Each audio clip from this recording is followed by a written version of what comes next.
Semot atau Kitab Keluaran pasal 24. Dan dia berfirman kepada Mose, "Naiklah ke hadapan Yahwe, engkau dan Aharon, Nadab dan Abihu, dan ke-70 tua-tua Israel, dan bersujudlah kamu dari kejauhan." Dan Mose datang mendekat kepada Yahwe dengan sendirian, tetapi mereka tidak boleh mendekat. Juga umat itu tidak boleh naik bersamanya. Kemudian datanglah Mose dan menceritakan seluruh firman Yahwe, serta seluruh keputusan-keputusan kepada umat itu.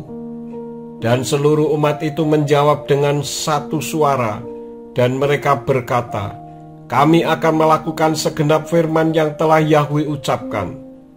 Maka Mose menuliskan segenap firman Yahwe, dan dia bangun pada pagi-pagi sekali, lalu mendirikan sebuah mezbah di bawah gunung itu, dan 12 tugu peringatan untuk ke-12 suku-suku Israel. Dan dia mengirimkan orang-orang muda dari Bani Israel, dan mereka menaikkan persembahan bakaran, dan mereka mengorbankan lembu jantan muda sebagai korban persembahan pendamaian kepada Yahwe. Lalu Mose mengambil setengah dari darah itu dan menaruhnya ke dalam baskom, dan setengah dari darah itu dia percikkan ke atas mezbah. Dan dia mengambil kitab perjanjian, lalu menyatakannya ke telinga umat itu. Maka berkatalah mereka, "Segala yang telah Yahwe firmankan akan kami lakukan dan dengarkan." Lalu Mose mengambil darah itu dan memercikkannya ke atas umat itu serta berkata, "Lihatlah, dalam perjanjian yang telah Yahwe ikat dengan kamu berkenaan dengan segala perkara ini." Lalu naiklah Mose dan Aharon, Nadab dan Abihu, dan ke-70 tua-tua Israel.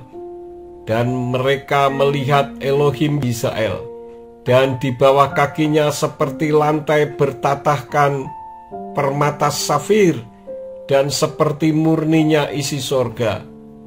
Namun kepada para pemuka Bani Israel, dia tidak menaruh tangannya, maka mereka dapat melihat Elohim.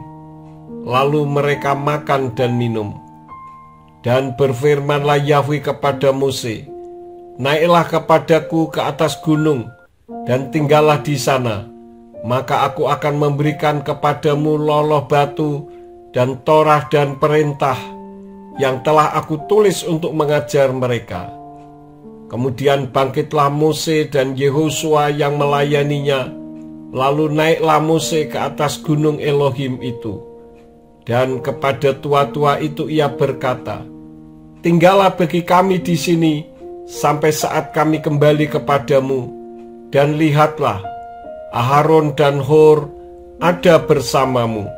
Siapapun yang mempunyai masalah, hendaklah dia membawanya kepada mereka." Lalu Mose naik ke atas gunung itu, dan awan menyelimuti gunung itu. Dan kemuliaan Yahwe berdiam di atas gunung Sinai, dan awan menyelimutinya selama 6 hari. Dan dia memanggil Mose pada hari ke-7 dari tengah-tengah awan itu. Dan penampakan kemuliaan Yahwe seperti api yang menyala-nyala di puncak gunung itu dalam pandangan mata Bani Israel. Dan Mose masuk ke tengah-tengah awan itu, dan dia naik ke atas gunung, dan Mose berada di atas gunung itu 40 hari dan 40 malam lamanya.